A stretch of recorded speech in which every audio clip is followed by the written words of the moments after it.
Welcome to Pro Tips. Please like, share and subscribe. कदर enterprises इसमें force ज़्यादा है, अच्छा करता हुआ, और एक दो स्टॉक्स और ले लिए जो कि बहुत अच्छा कर रहे हैं। उसमें देखिए कुछ हद तक बर्जर पेंट्स, लेकिन बर्जर पेंट्स को मैंने बार बार नज़र पर आने के बावजूद क्यों अवॉइड किया, क्योंकि कुछ बड़े स्ट्रॉन्ग सप्लाई जोन्स स्क्रीन पे शामिल हैं स्क्रीन पे, तो मैंने अवॉइड कर दिया। लेकिन जो डैमेज प्राइस वाइज आईटी में हुआ है वो शायद किसी स्पेस में नहीं हुआ अब तक। Look at L&T infotech. L&T infotech 4852 पे, और मैं ये बात मानता हूँ कि इस मंच पे हमने बहुत आईटी पे शॉर्ट कॉल ली है, बहुत आईटी पे शॉर्ट कॉल ली है, और अगर आप शॉर्ट थे आईटी पे तो आपने पैसा बनाया भी होगा। आशीष भाई, राजेश सतपुते जी, आप बताइएगा, आपने भी अगर आप देखें आईटी पे काफ़ी शॉर्ट कॉल्स दी हैं।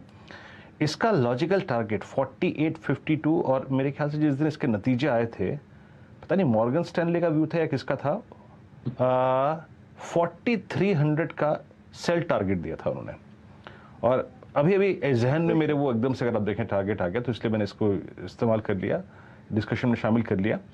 4300 अभी टारगेट मान के चले इसका स्टॉक पे on the down side. Virendra ji, देखिए, अगर आप 4300 का टारगेट की बात करो, अगर आप इसका वीकली चार्ट देखते हो तो आपका एक जो पहला सपोर्ट बनता है वीकली के हिसाब से, वो बनता है 4410 के आसपास, 4400 पकड़े। तो जिस तरह से पैटर्न यहाँ पे पैन आउट हो रहा है, तो यहाँ से भी करंट लेवल से भी आप कह सकते हैं कि 350-400 पॉइंट का डाउन साइड LTI में, L&T इन्फोटेक में अभी भी दिखता ही है। हालांकि अगर आप डेली चार्ट पे चले जाते हो तो स्लाइटली ओवरसोल्ड है। तो स्ट्रक्चर इस तरह से है कि आपको उससे बेचना ही है, लेकिन उछाल पे बेचना है, या अगर आपने शॉर्ट किया है तो आपका जो नया स्टॉप लॉस होगा वो रहेगा 5020 का, 5020 का, और आप फिर इसे राइड कर सकते हो टिल 4300 4400 का क्लस्टर। तो एक बात तो क्लियर है, स्ट्रक्चर वीक है। तो मैं यही कहूंगा यहाँ पे बॉटम फिशिंग न करें। फर्स्ट ऑफ ऑल जो हो रहा है, intraday trading is a different ball game, लेकिन स्ट्रक्चर वीक है। 4400 का टारगेट यहाँ पे अनफोल्ड हो रहा है। Sell on rise will be the safest strategy. Sell on rise safest strategy, यह है फिलहाल आपके लिए clear cut dry L&T infotech पर। एक दो ट्रेड्स आपको दिखा देते हैं जहां पर हमने पहले भी बात की थी। एक तो बॉम्बे डाइंग 125 के आसपास स्टेडी है, 129 तक का हाई इसने छुआ है हमारी चर्चा करने के बाद, लेकिन मोमेंटम ट्रेड है ये। अच्छा, ये चावल वाली कंपनियों में कुछ तो हरकत है।